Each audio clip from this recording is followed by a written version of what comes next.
In today's Minute with Craig, we're going to talk about 401k plans. But here's the thing. If you're a high wage owner or a key employee, this one's not for you. Go and skip it, move on. I want to talk to young adults just getting started. So when we look at what is a 401k plan, a 401k plan is a very common employer retirement plan that an employer is going to have on hand as part of your overall compensation package. A 401k plan allows you to defer some of your salary into a retirement account instead of getting paid that salary directly. And quite often to incentivize you to save in this 401k style plan, your employer is going to give you a match on what you put in. So very commonly, we might see the first 3% of your salary that you put in this plan, the employer is going to match dollar for dollar that first 3% of the salary.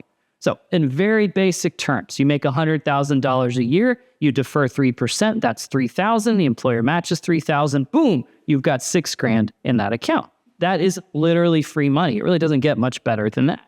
Now, there's a reason the employer is doing those matches, and it's about discrimination and top-heavy testing and all these things, or the employer is genuinely being altruistic, right? Any of those could come into play.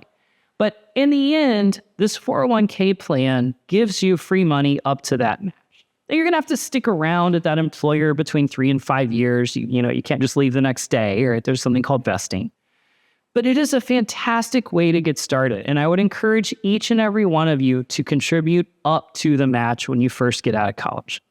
After that, if you have extra money, there is an incentive to do a Roth IRA on your own. It can be a little cheaper. It can give you a little more control of that money. But certainly go up to the match in a 401k plan. Now, the other thing about 401k plans is they may have some eligibility rules. You have to work here so many months before you're allowed in. That's common, especially when you have a higher turnover. But keep in mind, 401k plans, they are a great way to boost your financial future. Take advantage of those matches. And then after that match, think, okay, well, if I have extra dollars, do I do a Roth or do I put more in the plan? Either of those options might be good.